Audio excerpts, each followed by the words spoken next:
저녁에 말씀의 제목이 무엇일까요? 다른 분은 순서지를 안 보셨는가 봐요. 목사님이 열심히 만들어가지고 제가 사실 부흥회를 지금 한 200여 회 하고 있는데 강사 사진하고 포스터를 청신기만큼 많이 붙여놓은 건 처음 봤습니다. 완전히 막 도배를 해놨어요. 예배당 안팎을 도배를 해놨어요. 그래서 목사님 내가 기념으로 포스터를 하나 가지고 갈 테니까 잊어버리지 말고 목요일 아침 출발할 때 그걸 똘똘 말아가지고 내 가방에 넣어가도록 해주십시오. 전도사님 알았어요? 네. 아이고 대답도 예쁘시네. 전국 여전도회 부흥회도 현수막을 내가 아예 최근사님 그 강단에 현수막을 내가 아예 떼왔습니다. 할렐루야. 오늘 저녁에 제가 기분이 참 좋습니다. 우리 구일옥 장로님 네 분도 오시고 구 장로님 뒤에 또 내 아우도 왔습니다. 저 뒤에 우리 조안에서 교제합시다. 제 아우 김기휘 권사입니다. 할렐루야. 네. 또 옆에는 아우요. 옆에는 누구요? 친구. 아이고 친구분 오셨는데 친구분도 웃으시는 미소가 아주 좋습니다. 아주 미소를 환하게 감사합니다. 우리 담임 목사님은 아이고 목사님 많이 참석을 해야 되는데 미안합니다. 자꾸 그 소리 해요. 아침에도 하더만 저녁에 또 해요. 근데 원래 담임 목사님은 다 그래 합니다. 요즘은 참 그 담임 목사님들이 부흥회를 성도들 하기는 해야 되는데 참 모이기가 어렵기 때문에 여간 용기가 없으면 부흥회를 참 하기 어려운 시대가 되어 있지 않습니까? 요즘 그 많던 우리나라 산의 기도원들요. 지금 절반이 줄어들었습니다. 왜? 기도원이 안 가니까. 운영을 못 하는 거예요. 뭐 기도원이 꼭 많아서 좋은 건 아니고, 저는 철학이 기도원보다는 예배당에서 기도하라. 이게 내 철학입니다. 이사야 56장 7절에 내 집은 만민의 기도하는 집이라. 할렐루야. 그런 때문에 목사님, 너무 강사한테 미안하다 생각하지 말고 마음 편하게 하이소. 오늘 아침에 말했듯이 마가복음 8장 36절에 받아합시다. 한 영혼이, 영혼이란 말은 사람이란 말. 받아합시다. 한 사람이 천하보다 귀합니다. 할렐루야. 그럼 오늘 중에 천하가 지금 몇 개나 됩니까? 한 분 한 분이 천하단 말이에요. 그러니까 저는 그런 정신으로 여러분들을 바라보기 때문에 아무 걱정 마시고 저는 즐겁게 지금 말씀을 전하고 있습니다. 자, 한번 같이 받아합시다. 내 곁에 있는 번인나. 자, 이 본문은 사무엘상 1장, 2장, 3장까지 사무엘의 어머니 한나와 사무엘 이야기가 사무엘상에 기록되어 있습니다. 자, 크게 이제 첫 번째 제가 여러분에게 다룰 주제는, 작은 주제는 한나라는 사람이 어떤 사람이냐, 한나라는 여인이 어떤 사람이냐. 한나라는 이름은 분명히 참 우리 인상이, 이미지가 좋습니다. 그래서 여성들 가운데 한나라는 이름을 많이 가지고 있습니다. 서양에는 뭐 말할 것도 없고 서양 사람들은 한나가 많습니다. 요즘 우리 한국에도요, 딸을 낳으면 딸 이름을 한나라 짓는 경우가 아주 많아요. 목동에 저하고 친구 장로님이 있는데 그 집에는 딸만 셋인데 그 둘째 딸이 이름이 한나예요. 한나. 근데 그 한나가 어느 날 집에 와서 하는 말이에요. 엄마, 우리 반에 한나가 5명이나 있어. 그러더래요. 내가 그 말 듣고 진짜 한나 이름이 좋다는 걸 엄마들이, 크리스찬 엄마들이 알고 있다 이 말이에요.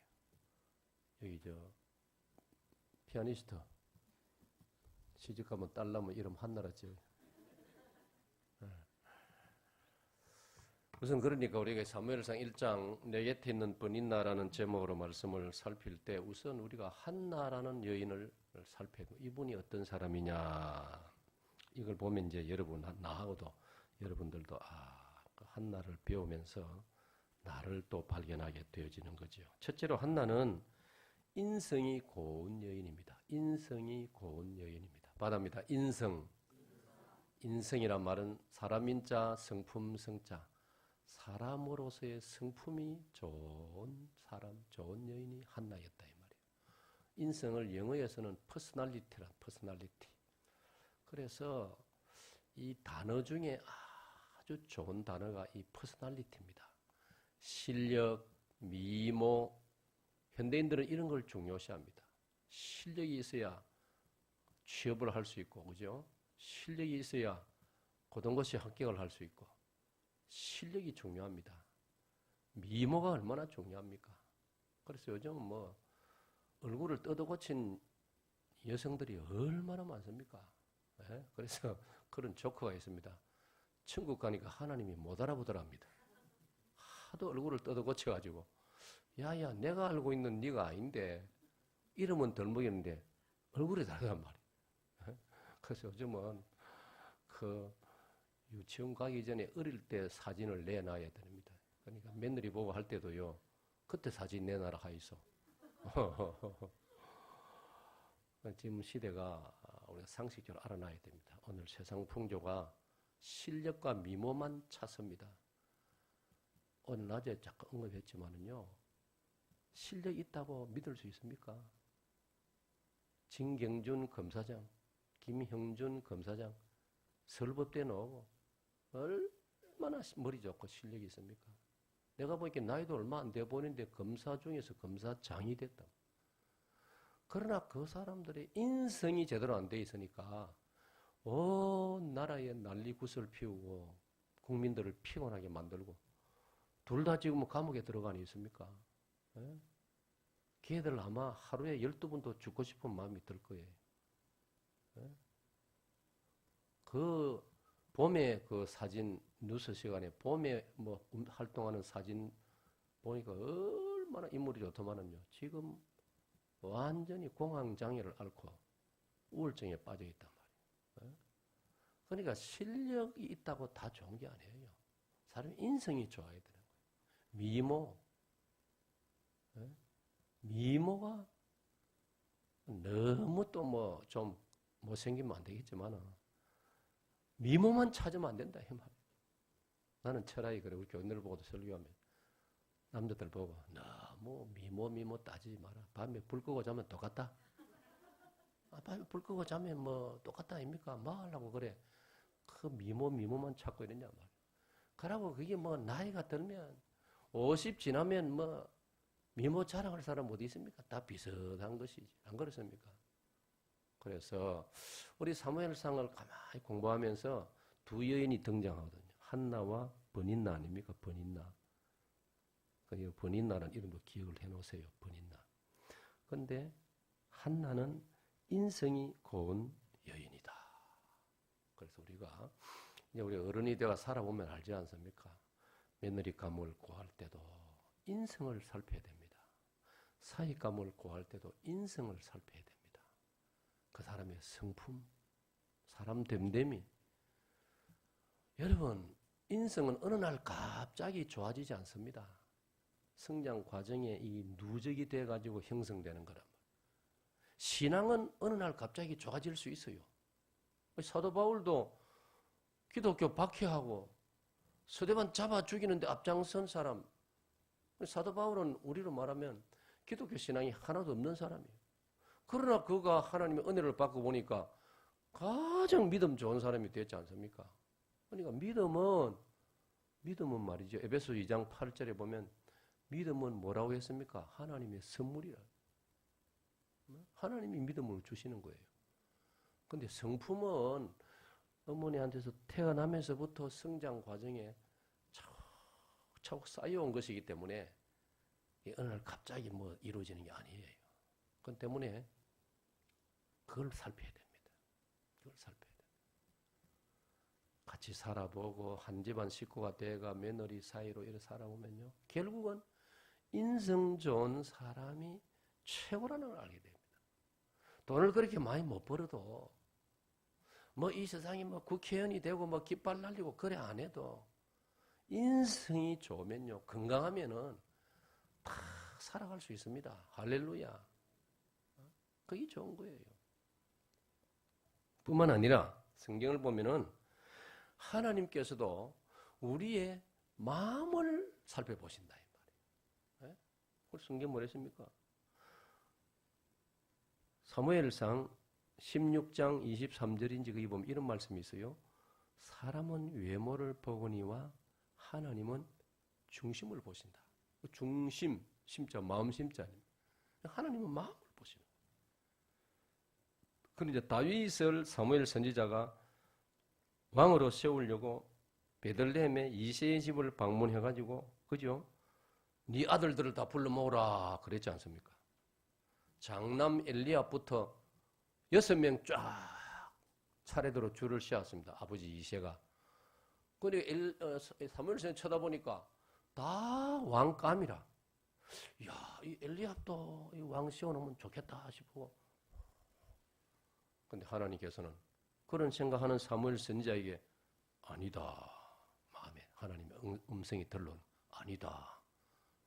둘째, 셋째도 아니다. 넷째도 아니다. 다섯, 여섯째 아들. 여섯째 아들은 되겠다. 이 아들을 여섯째를 이스라엘의 사울왕 다음에 제2대 왕으로 세우면 되겠다. 내가 기름을 붓고 안수기도를 해야 되겠다 생각하는데 하나님께서 마음속에 아니다. 6명 다 보라기야. 사무엘은 깜짝 놀라. 자기가 볼 때는 여섯째가 마지막이거든요. 하나님은 아니라 하거든요. 그래서 사무엘이 잠시 하나님께 여쭈었죠. 주여, 아들 6명 다 지나갔는데 그러면 어쩌란 말입니까? 그러자 사무엘 마음에 이새 보고 질문.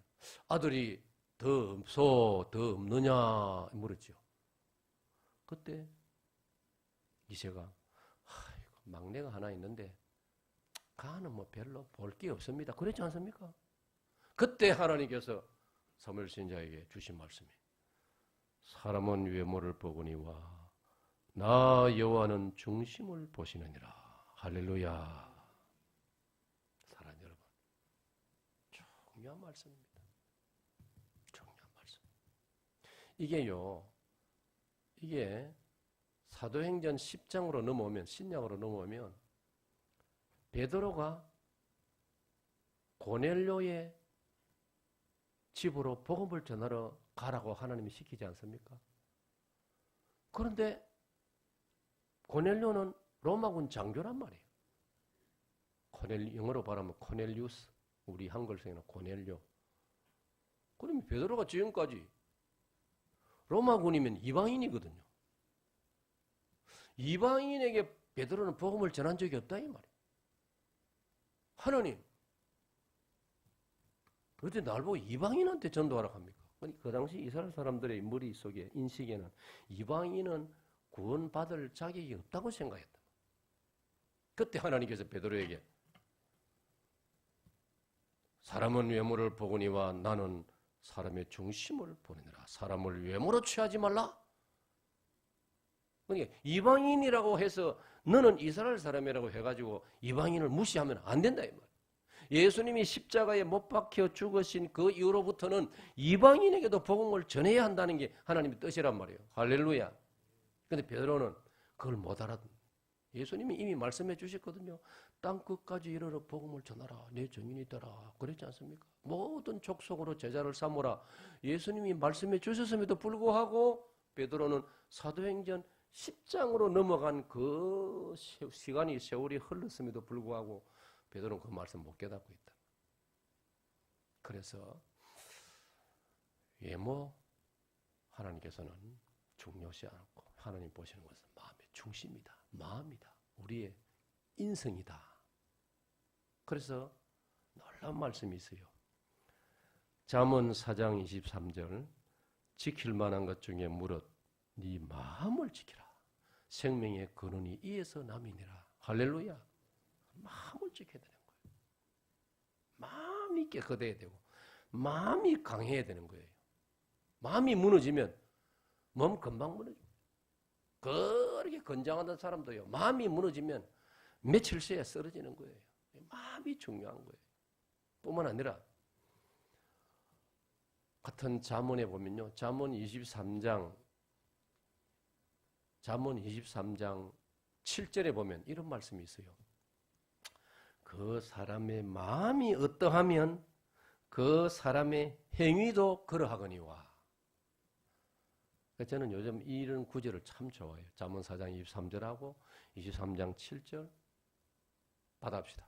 마음이 어떠하면 그 행위도 그러하거니와. 무슨 말입니까? 마음이 행위로 행동으로 나타난다 이 말이에요. 그러니까 그 사람의 살아가는 모습 행위를 보면 그 사람의 마음을 알 수 있다 그런 뜻이에요. 그래서 같은 잠언 23장 26절에 보면 잠언 23장 26절에 보면은 이런 말씀이 있어요. 받아봅시다. 내 아들아, 성경을 받아하면 내 믿음이 자랍니다. 내 아들아, 네 마음을 내게 달라. 하나님 우리에게 뭘 달라고 하신다고요? 마음을 달라죠. 오늘 사는 여러분들이 헌금도 예물도 바쳤습니다. 당연히 예물도 바쳐야지요. 그러나 이 예물 속에 여러분의 마음을 담아야 됩니다. 아멘. 마음은 안 담고 물질만 내면은 이거는 세상에 기부금 내는 거 한 가지입니다. 기부금. 하나님한테 기부금 드릴 필요가 뭐 있습니까? 하나님이 가난합니까? 찬조금 내는 정도밖에 안 됩니다. 그런데 우리에게 마음을 담아야 할 줄로 믿습니다. 아멘. 아멘. 사랑하는 여러분, 다시 제가 강조합니다. 하나님은 우리의 마음을 받으십니다. 받습니다. 하나님은 마음을 받으십니다. 좌우로 인사합시다. 마음을 드립시다. 좌우로 인사합시다. 앉은 의자의 좌우로. 백전원도 아들 이리하고 인사 나누있어. 하나님은 마음을 받으십니다. 할렐루야.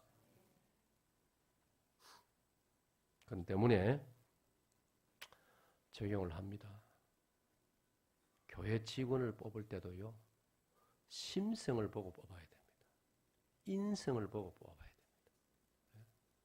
우리 보기에 막 신앙이 좋은 것 같고 막 기도를 막 청산유서로 잘하는 것 같고 마음이 좋은 데다가 그것도 좋으면 금상첨화라 그거는 너무 좋지만은 마음은 안 따라가면서 남 사람 보기에만 그렇게 혹하도록 하면 큰일 납니다. 마음이 좋아야 돼. 저도 긴 세월 목회하면서 너무나 이런 것이 확 신으로 자리 잡는 마음이 중요해요. 마음 좋은 사람, 인성 좋은 사람을 교회의 중직자로 세워야 되는 거예요. 그러면 이거는 목회도 마찬가지. 오늘날 우리가 보면요, 교회들이 요즘 조금 이제 변화가 있는데 얼마 전까지 보면요, 박사학위 가지고 학벌 좋고 인물 좋고 교회도 그런 참 교회가 어디 뭐 미스터 코리아 뽑으면 됩니까? 인성을 봐야죠. 인성을 봐요. 더군다나 영적 지도자인데 인성을 지켜보고 잘 모르면 이력서 그거 보고 어떻게 할 겁니까? 여러분 충신교도 앞으로 세월이 지나가지고 우리 목사님이 예를 들어서 가정법을 써서 70세 정년 퇴임을 하고 후임 목사를 모실 때 나는 여러분에게 부탁합니다. 우리 교단 고신총회 신문 광고 내지 마세요. 충신교회 후임 목사님을 청빙합니다. 광고 내놓으면요, 전국에서 몇 명이 지원 서류를 보내오는지 아십니까? 약 100명입니다. 100명. 젊은 목사들에게는 또 서울이라 이래가지고. 그러면 100명 서류 보고 여러분들이, 장로님들이, 청빙위원들이 어떻게 판단할 겁니까? 서류 보고 어떻게 판단할 겁니까? 지금 이런 풍조가 지금 한국의 유행입니다. 유행. 그래서 어떤 분이 신문에 글을 썼는데 이거는 목회자 청빙이 아니고 목회자 채용이다. 채용. 회사의 사원은 채용할 수 있지만 목회자는 청빙입니다. 청빙. 이게 중요한 공부입니다. 받아비다. 청빙. 청빙이란 말은 뭐냐면 예의를 갖추어. 여러분 국어사전 나중에 들여다보죠. 예의를 갖추어 찾아가서 모시고 온다. 그게 청빙이에요. 예의를 갖추어 찾아가가지고 모시고 오는 것이 청빙이라 이 말이에요.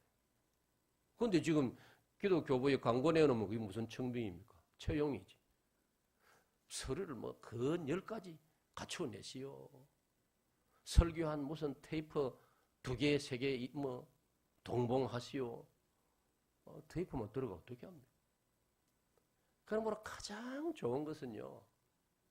가장 좋은 것은 교단의 대선배, 여러분이 신뢰할 수 있는 어른 목회자들에게 추천을 의뢰하는 게 최고입니다. 그게 가장 확실합니다. 아멘. 어제 그런 날이 오면 나한테 부탁하 있어. 진짜입니다. 제가 사례를 들어볼까요? 대구 성산교회 우리 고신청에서 아주 대구에서 큰 교회 중에 하나입니다. 성령님이 감동하시는지 그 교회 장로님, 선임 장로님과 서기 장로님이 저를 찾아왔어요. 목사님. 그분들도 1차에는 우리 기독교 광고 냈어요. 그런데 교인들 의견이 나누어져 가지고 안 되는 거예요. 7, 80명 지원서가 들어왔는데 그래가지고 1년 허송하고 근 2년이 지나가는데 어디서 소문을 들었는지 사익동교회 김 목사를 찾아가서 부탁하면 진짜로 좋은 목회자를 구해줄 것이다. 이런 정보를 들었다는 거예요. 그때 이미 제가 총회 부총회장이고 자기들은 나를 알지요. 나는 자기들 잘 모르지만 그 중에 2분 중에 한 분은 변호사더라고요. 박용길 변호사, 대구지방에. 그래서 당론인 2분이 저를 찾아와. 목사님이 추천해 주시면 우리가 담임 목사님을 모시겠습니다.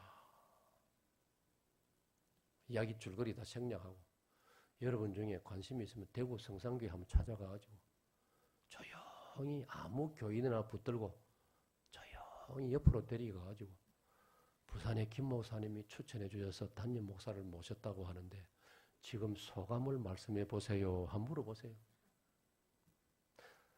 내가 한 달 안 되네 아직. 대구 성동교회 부흥회 갔거든요. 대구 성동교회 부흥회 가니까요. 성동교회 장로님들이 증거를 하더라고요. 목사님, 성산교회 교인들이 지금 행복해하고 있습니다. 할렐루야. 지금 2년 지났는데 행복해하고 있습니다. 왜? 제가 확실한 목사님을 추천해서 보냈거든요. 그런 때문에 오늘 담임 목사 때문에 교회가 몸살을 앓고 고통하는 일들이 지금 많지 않습니까? 이걸 생각하면요.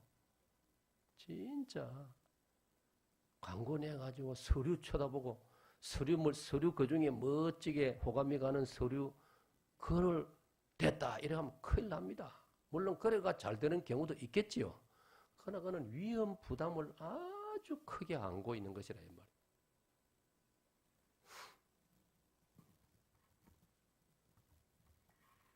이 점을 기억하시고요. 교회 직원도 마찬가지라는 거예요.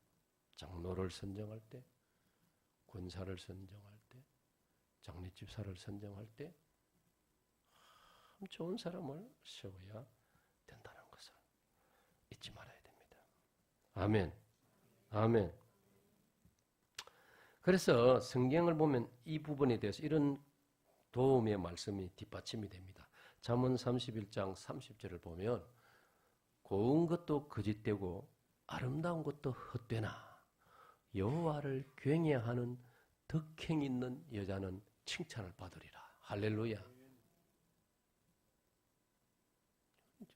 고운 것, 아름다운 것 잠시 지나가지 않습니까? 네? 잠시 지나갑니다.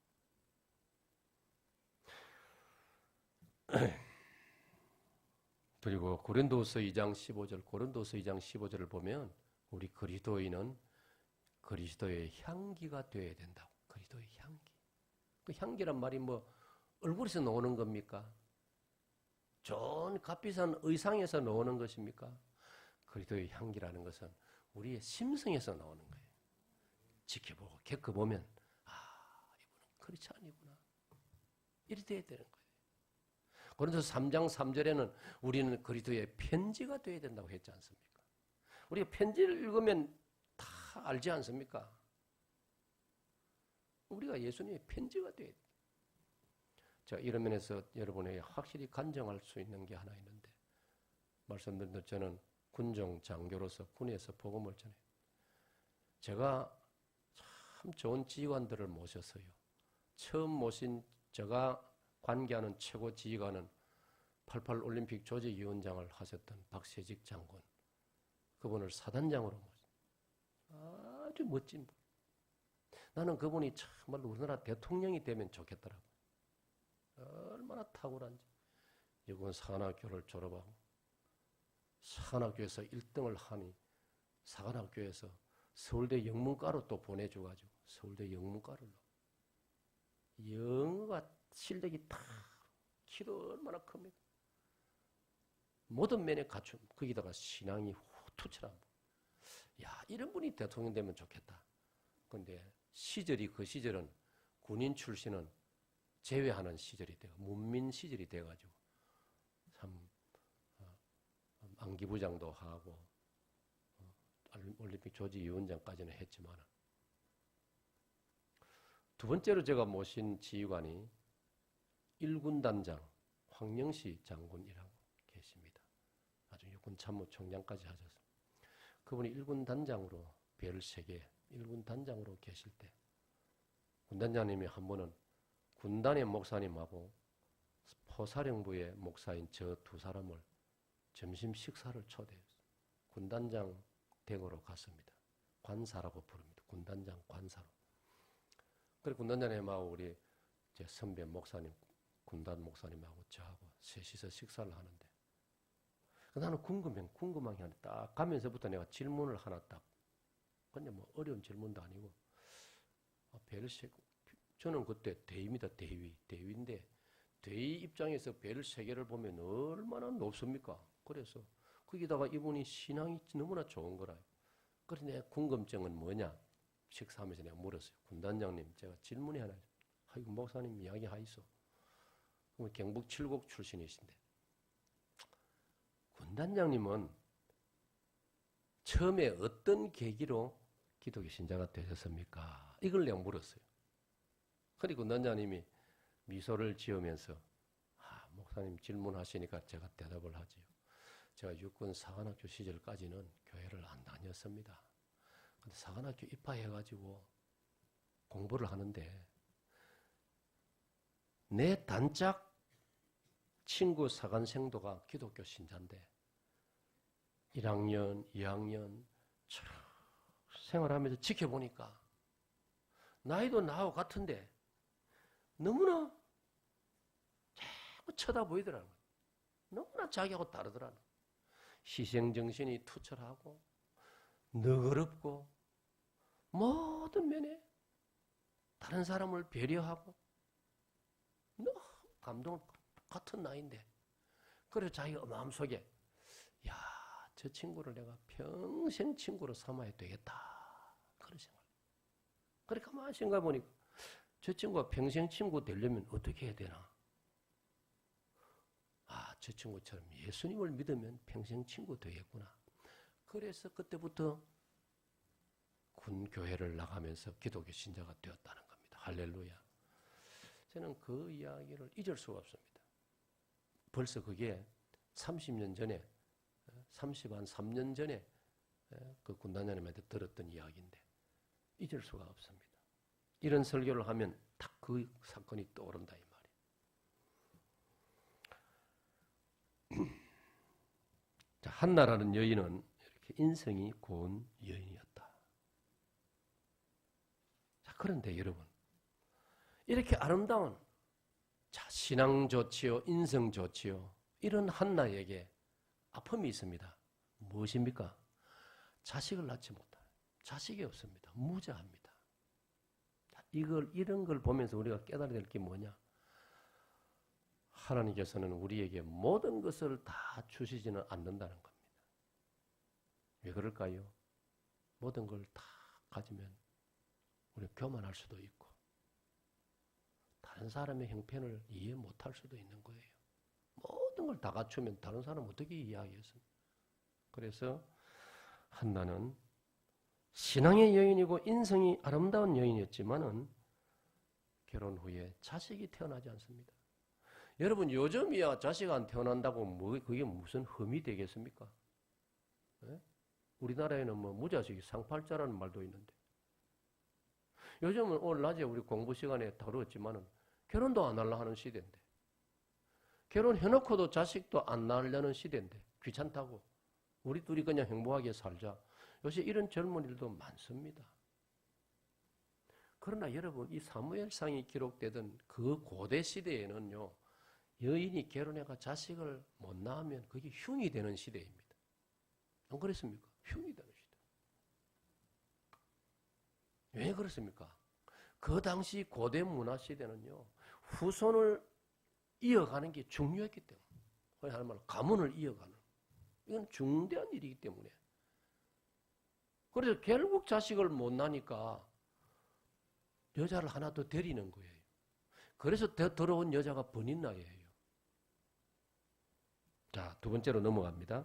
큰 두 번째로 첫 번째는 한나라는 여인이 어떤 여인이었냐를 살폈습니다. 자, 두 번째로 바다입니다. 한나 곁에 누가 있습니까? 번인나가 오늘 설교 제목입니다. 한나 곁에 번인나가 있습니다. 여러분 참 골치 아픕니다.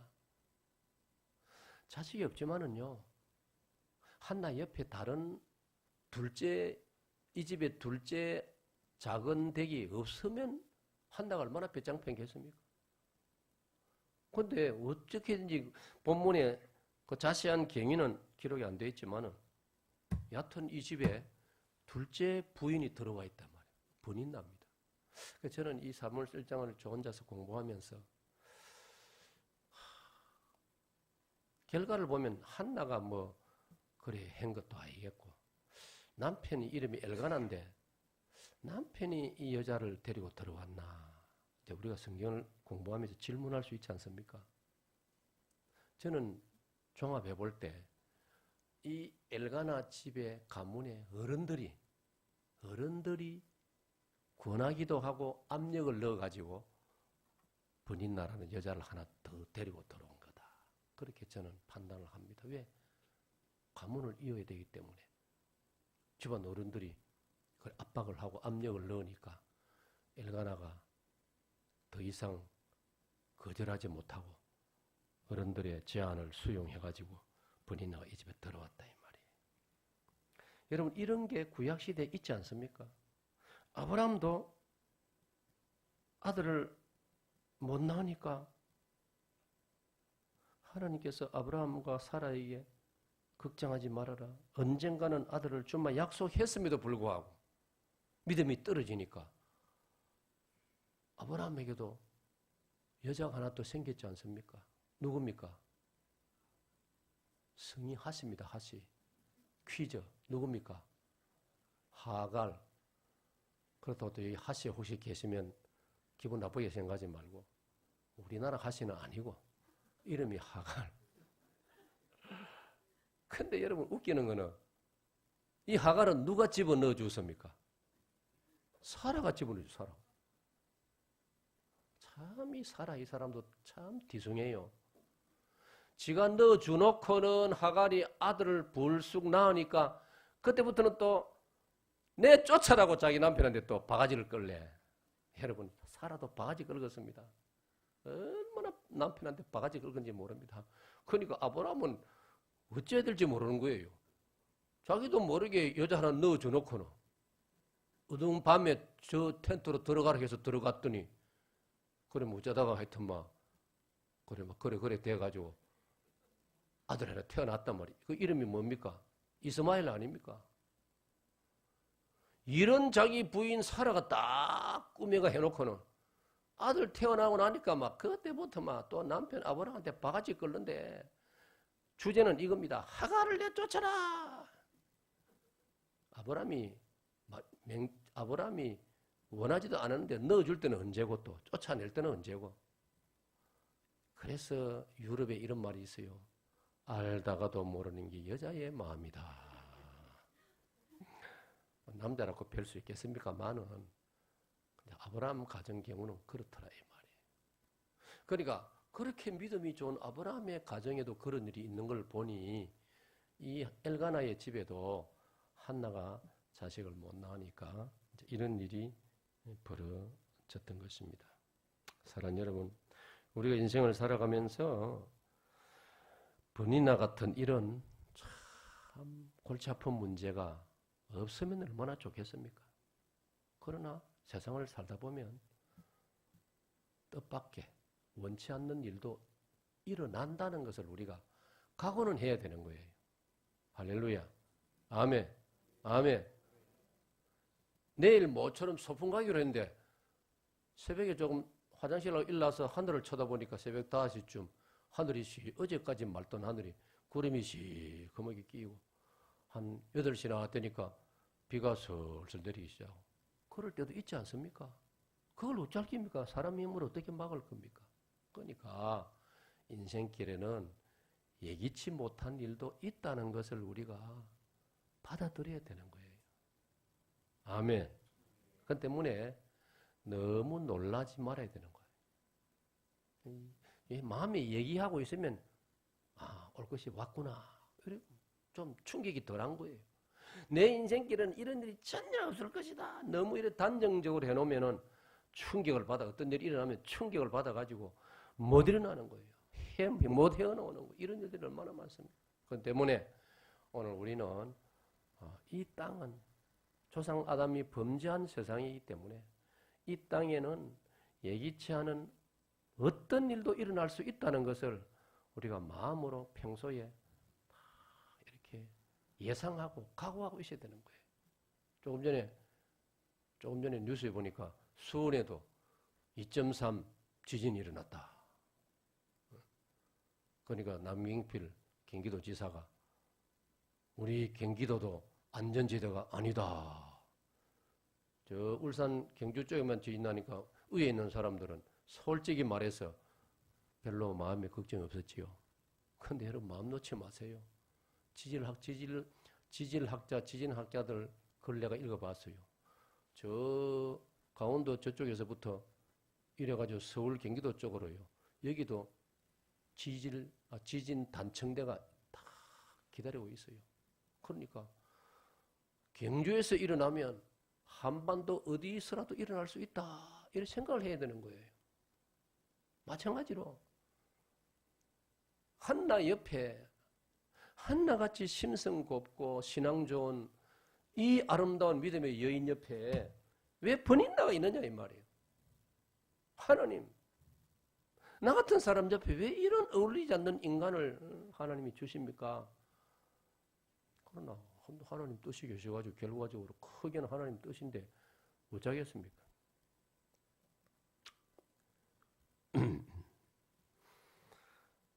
거기다가 번인나는 자식을 잘 또 낳습니다. 참 희한하지요. 한나는 그렇게 기다려 자식이 안 생기는데 번인나는 이 집에 들어오자마자 자식을 쑥쑥 낳는다 이 말이에요. 여러분 이게 모순이 가득한 세상의 이치라는 것입니다. 우리 생각에는 하나님을 부인하고 교회를 말살하는 공산주의 즉 빨리 없어져야 안 되겠습니까? 저도요 공산주의 없어지도록 기도한 지가 진짜 오래됐습니다. 새벽 계단에서도 그러고 어떨 때는 예배 시간에도요 주여 북녘 땅의 공산주의를 쓸어내 버리십시오. 그렇게 기도해요. 주여 저급한 시베리아로 쫓겨가게 하옵소서. 근데 여전히 저렇게 버티고 큰소리 떵떵 치고 있단 말이에요.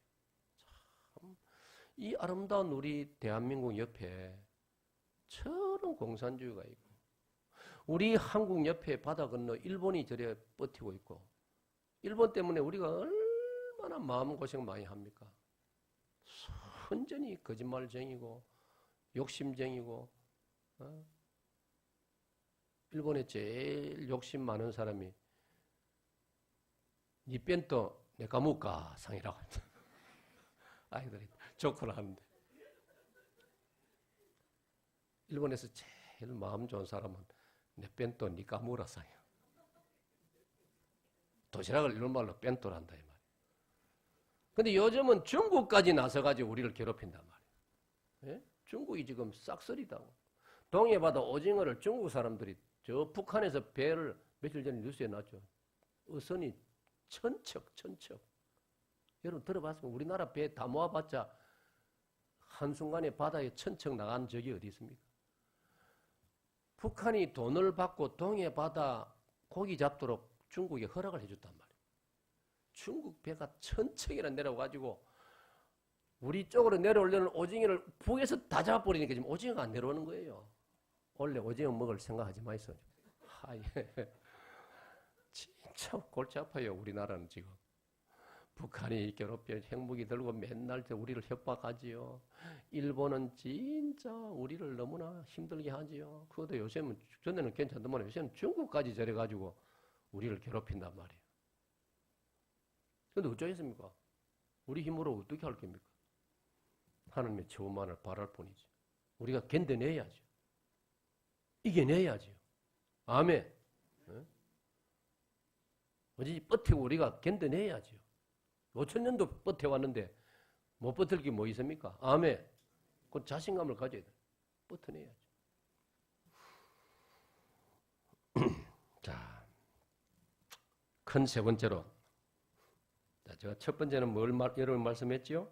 한나라는 여인은 어떤 여인인가? 두 번째로 한나 옆에 번인나가 있다. 원치 않는 번인나가 있다. 자, 세 번째로 그러나 번인나 때문에 한나는 인간적으로는 힘들어도요. 잘 들으세요. 세 번째로 한나는 번인나 때문에 보다 뭘까요? 영적으로 성숙하는 거예요. 할렐루야. 그 증거를 내가 댈게요. 번인나 때문에 한나가 영적으로 성숙을 하는 거예요. 사무엘상 1장을 공부하면요. 증거가 뭐냐? 번인나 때문에 한나는 성전을 더 자주 찾습니다. 아멘. 번인나 없었으면요. 한나는 1년에 큰 절기 한 서너 번 정도 갈지 모르요. 그런데 번인나 때문에 한나는 갈 곳이 성전뿐이란 말이에요. 자기 억울한 사정을 토로할 곳이 성전뿐이란 말이에요. 그렇다고 뭐 요즘 말로 말하면 한나가 어디 술집에 가겠습니까? 뭐라 하노? 춤추는 데는 뭐라 하노? 에? 나이트 클럽에 가겠습니까? 아니, 알면서도 버려도 말 안 한다. 이럴 때는 빨리 설교자를 도와줘야지. 말하면 목사님이 오해할까 싶어서 또. 그러니까 한나 입장에서 어디로 가겠습니까? 술집에 가겠습니까? 나이트 클럽에 가겠습니까? 계모임 하러 가겠습니까? 뭐 하겠습니까? 초등학교 동창생 모임에 찾아가겠습니까? 아니, 한나로서는 번인나 때문에 교회를 더 많이 찾게 되더라 이 말입니다. 할렐루야. 예? 여러분도 가만히 보세요. 평소에 안 보이던 교인이 새벽에 보이면 아이고 집에 무슨 문제가 생겼구나. 우리 목회자들은 다 알아요. 새벽에 코건띠도 안 보이던 인간이 어쩌다 보면 막 계속 나옵니다.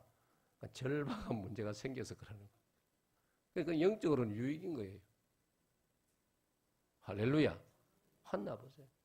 두 번째로 한나가 영적으로 무엇이 성소하냐? 기도에 깊이 들어갑니다. 전에는 이런 기도 안 해봤어요.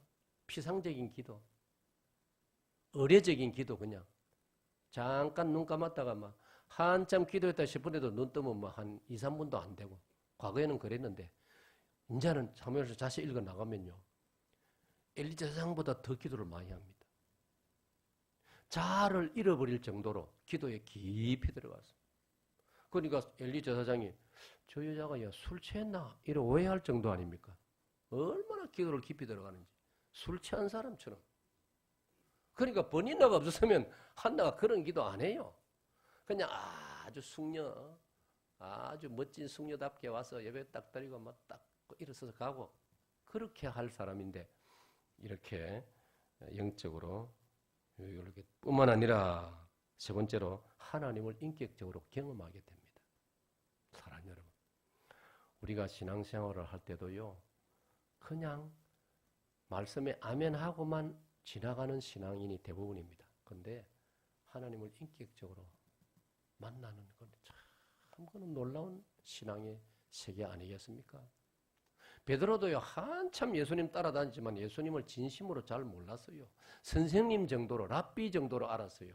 그런데 누가복음 5장 그물을 한번 예수님 신들어 던졌더니 그물이 찢어질 만큼 예수님 말씀 한마디에 그런 역사를 보고 나서는 예수님 앞에 무릎을 꿇고 뭐라고 고백합니까? 주여 나를 떠나소서 나는 죄인으로소이다. 그 앞에까지는요, 베드로가 예수님 부를 때 항상 선생님이여 이랬습니다. 랍비여 이랬습니다. 근데 그때부터는 주님이라고 부르는 거예요. 할렐루야. 그러니까 버니나 때문에 한나는 예수님을 인격적으로, 하나님을 인격적으로 경험하게 되어지는 거예요. 그런데 여러분, 고난당하는 것이, 아픔이 있는 것이 손해만 되는 게 아닙니다. 시편 119편 167절에 고난당하는 것이 내게 유익이라. 이로 말미암아 내가 주의 율례를 배우게 되었나이다. 고난당하기 전에는 내가 그릇 행하였더니 이제는 내가 주의 말씀을 따르나이다. 할렐루야. 고난을 겪으면 인간적으로는 힘들죠. 피곤하고 힘들죠. 그러나 그걸 하나님 은혜로 잘 통과하고 나면 내가 새로운 사람이 되진단 말이에요. 내가 영적으로 승소해야 돼요. 할렐루야. 여러분, 이 강사 김 목사도 3년 전에 여러분 만났을 때 그때 내가 조금 간증을 했는데 기억하십니까?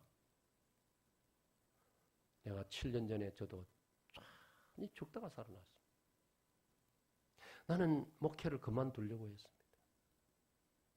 교인들 보기에 너무 부끄럽고 미안해. 너무 약해진 나의 모습. 내가 정신을 못 차리고 탈진 상태가 되어가지고 설교가 되지 않고 성경 구절이 하나도 안 떠오르고 목사가 설교를 못하면 그만둬야 가수가 노래를 못 부르면 무대에서 내려와야지. 박주영이가 그 잘하던 박주영이가 골을 못 넣으니까 국가대표에서 딱 제외돼 버리지 않습니까? 그 목사가 설교가 안 되면 그것도 하루 이틀도 아니고 제가 2년 이상을 완전히 헤맸습니다. 진짜 죽고 싶었습니다. 성경을 보니까 그 이후에 성경을 보니까요. 모세도 죽고 싶어 한 적이 있더라고요. 엘리야도 죽고 싶어 한 적이 있더라고요. 그 처음에는 내가 막 너무나 죄책감을 가졌는데 내가 회복되고 나서 성경을 다시 공부해 보니까요. 하나님의 사람들도 죽고 싶어 한 적이 있더라고요. 내가 큰 위로를 받았어요. 그런데 제가 그 하나님 은혜로 다시 회복되가 사직동교회 담임 목사로서 목회를 지금은 과거보다 더 부유하게 하고 있을 뿐 아니라 하나님께서 고신 청회장으로까지 세워주셔가지고 우리 충신교회 같이 고려척 교회와 우리가 40년 만에 하나를 이루는데 하나님이 저를 써주셨지 않습니까? 할렐루야. 하나님께서 저를 그런 훈련을 시키고 난 다음에 이 중요한 일을 하게 하신 거예요. 타이밍과 모든 게 딱 들어맞도록 하신 거예요. 할렐루야. 아, 정말 여러분. 버니나 때문에 한나가 영적으로 엄청 성숙되었다는 걸 여러분 잊지 마세요. 그리고 한나는요. 사실 한나는 부잣집이에요. 엘가나가 부잣집이고요. 너무나 남편의 사랑도 많이 받고 그런 한나였어요. 그런데 이 버니나 때문에 인생의 고통을 겪으면서 한나는 다른 사람, 힘들어하는 다른 사람을 이해하게 된 거예요. 나처럼 이래 힘들어하는 사람들이 세상에 많이 있겠구나. 과거에는 그런 사람이 눈에 안 보였어요. 자기가 아픔을 겪고 나니까 아픈 사람이 눈에 보이는 거예요. 할렐루야. 이걸 한자로 동병상련이라는 거예요. 동병상련. 같은 병을 앓는 사람은 서로를 불쌍히 여기는 마음이 있다. 이 동병상련. 받아봅시다. 동병상련. 이걸 한나가 이런 지혜를 얻은 거예요. 그러니까 그의 인생이 풍부해지는 거예요. 풍부해지는 거예요. 마지막으로 한나가 버린나 때문에 하나님의 놀라운 응답을 받았는데 그게 뭡니까? 사무엘을 낳았습니다. 할렐루야. 사무엘이 누굽니까? 이스라엘 역사에서 이스라엘 백성들이 가장 존경하는 인물 중에 한 사람이 사무엘입니다. 사무엘은 한꺼번에 세 가지 직분을 가진 사람이에요. 사사란 말은 왕이 생기기 전에 이스라엘의 지도자거든, 통치자거든요. 그래 쉽게 말하면 왕, 제사장, 선지자. 사무엘은 한 사람이 세 가지 직분을 가진 사람이에요. 이 아들을 한나가 얻었다 이 말이에요. 버닌나라는 그 고통을 이겨내니까 하나님께서 사무엘을 주신 줄로 믿습니다. 할렐루야.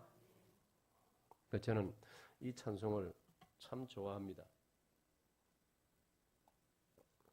여러분도 좋아할 거예요. 같이 불러봅시다. 큰 물결 일어나. 시작. 큰 물결 일어나. 나 쉬지 못하나. 나 쉬지 못하나. 이 풍랑으로 인하여 풍랑으로 인하여 더 빨리 갑니다. 더 빨리 갑니다. 여러분, 배를 저어서 가는데 큰 물결이 일어나니까 쉬지를 못하다 아닙니까? 고요하면은 그냥 그걸 뭐랍니까? 배에 그 바람 타는 걸 바람 타도록 세워놓은 걸 돛이 돛만 방향을 맞춰 딱 달아놓으면은 그냥 노저을 필요도 가만히 있어도 쫙 가지 않습니까? 큰 물결이 일어나니까 막 쉴 수도 없고 막 불안하고 염려스럽고, 그러나 용기를 가지고 잘하면은 그 물결 때문에 목적지에 더 빨리 도착할 수 있다. 이 풍랑 인연하여서 더 빨리 갑니다. 할렐루야. 그러니까 뭐 그런 거 없는 고요한 바다를 항해하는 것도 좋겠지만은 또 물결이 일어나서 그 소리를 경험하면서 가는 것도 또 그 나름대로 멋이 있다 이 말이에요. 할렐루야. 그 원더 서핑하는 그 장면을 뉴스에 보면 집처만한 파도가 오는데도 그 파도 사이를 쫙 타고 즐기는 그 사람들을 보십시오, 여러분. 그 사람들은 평범한 우리들은 그 사람들의 그 기쁨을 도무지 우리는 맛볼 수 없지 않습니까?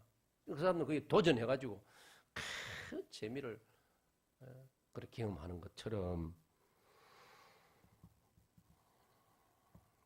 오늘 한나의 옆에 있는 버닌나 때문에 한나는 슬퍼할 것만도 아니고 한숨 쉴 것만도 아니고 왜 나는 이렇게 복이 없나라고 자신을 한탄할 것도 아니고 믿음으로 감당하고 해석하면 그 때문에 오히려 은혜를 받고 영적으로 더 성숙한다는 걸 믿으시기를 축원합니다.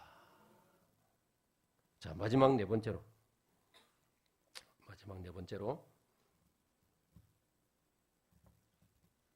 우리는 어쩌든지 버닌나 같은 인생을 살아서는 안 됩니다. 아멘. 우리는 버닌나 같은 인생을 살아서는 안 됩니다. 자기를 거두어주고 어쩌면 이 버닌나는 오도갈 데 없는 한 여인일 수도 있습니다. 이런 자기를 거두어주고 보살펴준 이 가정에서 예의를 지키고 한나에게 예의를 지키고 오히려 아이를 낳지 못하는 형님이라면 형님 아닙니까? 그죠? 한 가정에 두 여인이니까 형님으로 깍듯이 예우하면서 이 외로운 형님의 마음을 위로해 드리면서 이렇게 살아야 그게 정상이지. 자기가 아들 낳았다고 해서 한나를 괴롭히고 한나의 속을 뒤집어 놓고 본문에 읽어 나오면 그런 내용이 나오지 않습니까?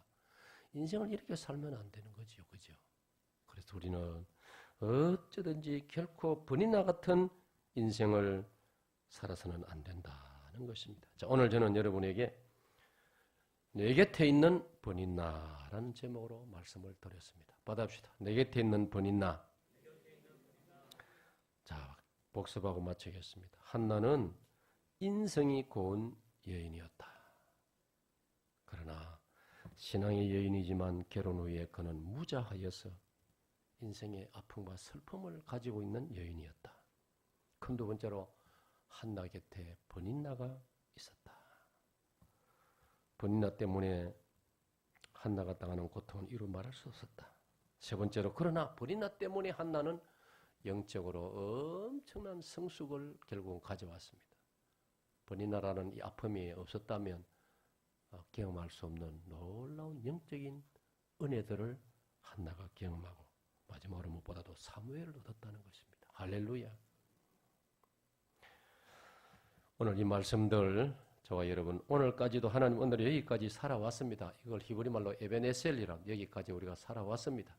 남은 세월 오늘 이 말씀이 저와 여러분의 삶에 새로운 용기와 새로운 믿음과 새로운 신앙의 성숙을 가져오는 축복의 말씀이 되어지기를 축원합니다. 아버지 감사합니다.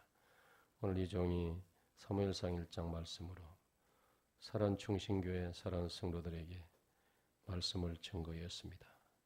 주의 말씀은 살았고 운동력이 있어 좌우에 날선 어떤 칼보다 더 예리하여 우리의 심령과 관절과 골수를 찔러 쪼개 해부하여 우리를 더 새롭게 건강하게 만든다고 하셨습니다.